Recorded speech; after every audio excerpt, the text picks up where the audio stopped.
Bonjour camarades, je vous apporte le salut fraternel des 6 syndicats de la métallurgie du Finistère qui m'ont donné leur mandat.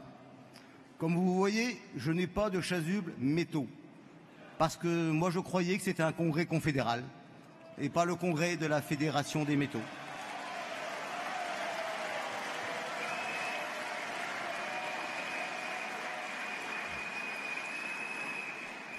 Quand j'étais plus jeune, j'allais très souvent en boîte. Et en 1985, pendant toute l'année, il y avait une chanson qui passait tout le temps, toutes les nuits, qui s'appelait Such a Shame, du groupe anglais Talk Talk. Alors je vous lis le refrain. Une telle honte m'associe à de la précipitation, une telle honte, cet empressement au changement, une telle honte. Cette chanson n'a pas été écrite, bien sûr, en 1985 pour ce congrès 2018 de FO, mais elle traduit bien le sentiment qu'éprouvent depuis un an les syndiqués qui m'ont donné leur mandat. La honte, une telle honte chaque jour d'être FO, une telle honte de cet empressement au changement, de ce retournement de veste de notre direction confédérale dès que Macron est devenu président de la République.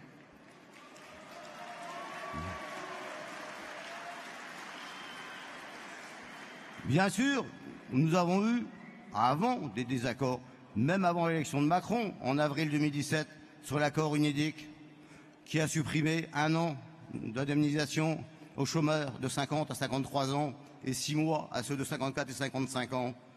Bon, mais la plus grande honte qu'on a eue, c'est d'entendre un secrétaire général dire « Nous avons préservé les droits des chômeurs seniors ».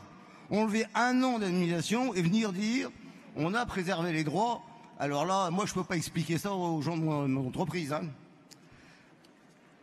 Il y a eu, après l'élection de Macron, la méthode de l'ordonnance. Bon, le 8 mai, notre secrétaire général dit « Il y aura un problème si Macron persiste à vouloir légiférer par ordonnance ». Et puis, 15 jours plus tard, je ne suis pas choqué par la pratique des ordonnances. Comment voulez-vous que les salariés dans l'entreprise, les gens qui votent FO, ils comprennent quelque chose à un discours comme ça? Et puis, il y a eu d'autres. Hein. Bon, je vous les citerai pas tous. Mais la nomination de la ministre du Travail, dès qu'elle est nommée, notre secrétaire général, Muriel Pénicaud, est quelqu'un que je connais, qui a une grande expérience, à la fois en cabinet ministériel, mais à la fois comme des RH de grandes entreprises, dont Danone, qui est une entreprise quand même assez réputée sur sa dimension sociale. Donc, la nomination de la ministre du Travail est a priori plutôt rassurante. Muriel Pénicaud est quelqu'un de direct et qui a une bonne connaissance, donc a priori un bon profil. Cet empressement à tresser des lauriers à la nouvelle ministre du Travail, mais quelle honte pour nous! Que devient le syndicat libre et indépendant dans ses éloges?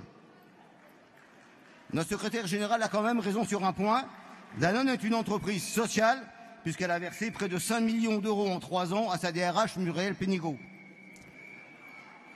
La nomination du directeur de cabinet de Muriel Pénicaud, bon, 19 mai, Antoine Pouchet est quelqu'un que je connais bien, bon, il connaît tout le monde, c'est bien, qui aime le dialogue, qui aime la négociation collective, c'est pas mal. Cet empressement à tresser des lauriers à l'ex-bras droit de Gattaz, le numéro 2 du MEDEF, mais quelle honte! Quelle honte! Le 24 mai, nomination du directeur adjoint du cabinet de Muriel Pénicaud. Cette nomination n'est pas une demande de Force ouvrière. Stéphane Lardy n'a plus de mandat Force ouvrière depuis 1 an. Ils lui ont demandé de venir, c'est sa liberté individuelle. C'est un bon connaisseur des dossiers, tout le monde le reconnaît.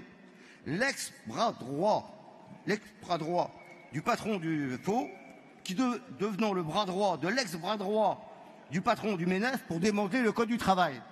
Mais quelle honte!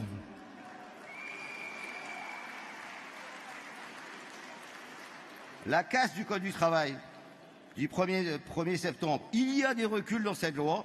Il y a aussi des avancées. Non, ce n'est pas la casse du Code du travail.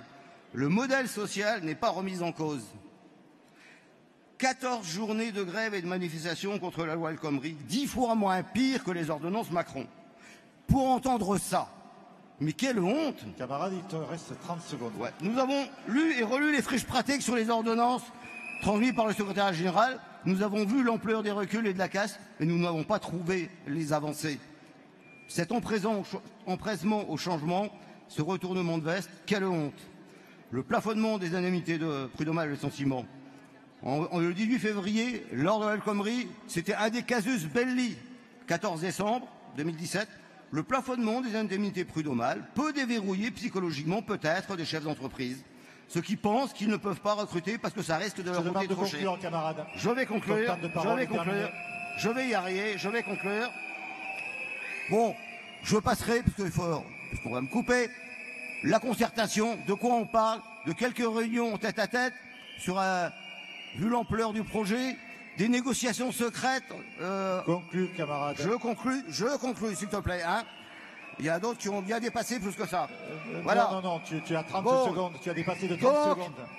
Nous ne voulons plus de cette honte. Nous voulons retrouver notre fierté d'être FO. Nous voulons retrouver la crédibilité d'être FO. Nous voulons pouvoir de nouveau développer l'organisation et faire des syndiqués. Nous voterons donc contre le rapport d'activité. Vive FO libre indépendant. Et nous souhaitons une belle retraite à notre camarade Jean-Claude Mailly, qui l'a bien mérité.